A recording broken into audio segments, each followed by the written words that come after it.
Beleza, pessoal.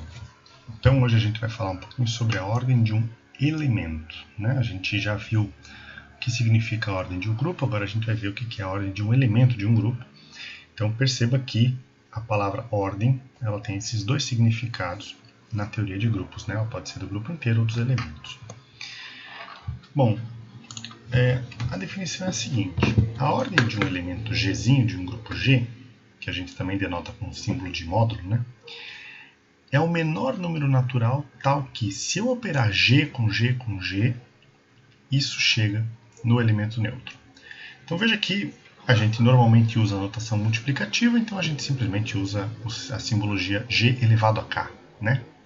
Se fosse a notação, sei lá, um grupo de funções com a composição, então você teria que procurar, dado uma função Gzinho, G composto com G composto com G, assim por diante, dar o elemento neutro, que seria a função identidade. Tá certo? Então, fique bem atento que isso aqui é só a representação, porque a gente geralmente usa a notação de multiplicação.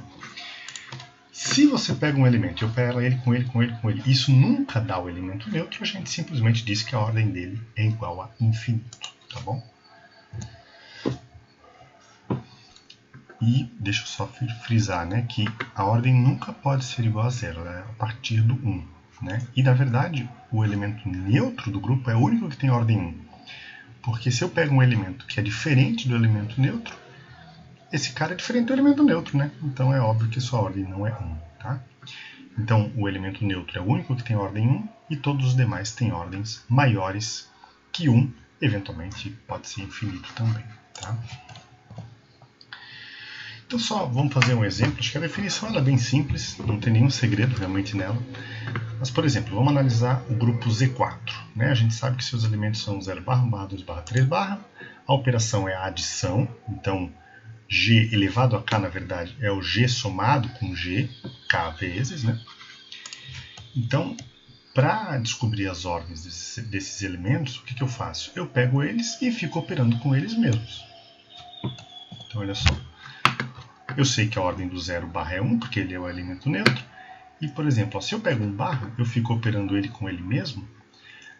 Essa soma só dá 0 barra quando eu operar 4 vezes, né? Ele sozinho não é o 0 barra, ele operado com ele mesmo não é 0 barra, operado 3 vezes também não é, e operado 4 vezes é. Para o 2 barra isso também acontece só quando eu opero ele pelo menos 2 vezes, e no 3 barra eu também tenho que operá-lo 4 vezes consigo mesmo. Então, as ordens em Z4 são essas aqui, 1, 4, 2 e 4. Então, o trabalho é meio braçal mesmo. Você pega um elemento, opera ele com ele mesmo e vê quando que isso dá o elemento neutro, a identidade, né? A identidade da operação pela primeira vez. Tá? Tem muitos resultados interessantes que nos ajudam a calcular as ordens. Por exemplo,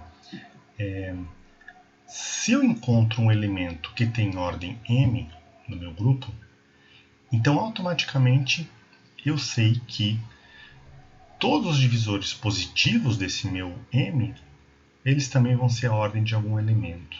Tá? Então, por exemplo, se eu encontro um elemento de ordem 10 num grupo, eu automaticamente sei que lá dentro desse grupo vai existir um elemento com ordem 2, que divide 10, e um outro com ordem 5, que também divide 10. Tá? E por um outro exemplo, né, vamos pegar o Z16, por exemplo. O 2 barra dentro do Z16 possui ordem 8, porque se eu ficar somando 2 barra consigo mesmo, a primeira vez que isso vai dar 0 barra é quando eu somar 8 vezes.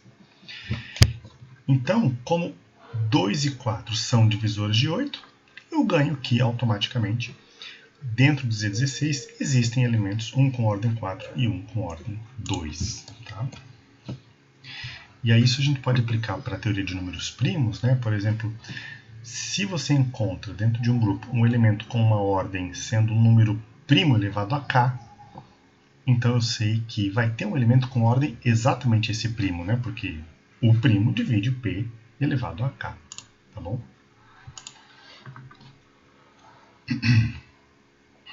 Muito bem. E aí tem um resultado muito bacana que envolve os homomorfismos e os isomorfismos, que é o seguinte.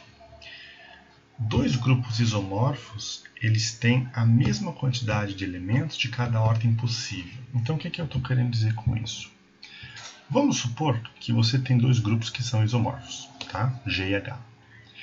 E aí você descobriu que o H ele possui 6 elementos com ordem 8. Então, se eles são isomorfos, esses dois grupos, automaticamente você sabe que o G também vai ter 6 elementos com ordem 8. Exatamente 6, tá? Então, é a mesma quantidade.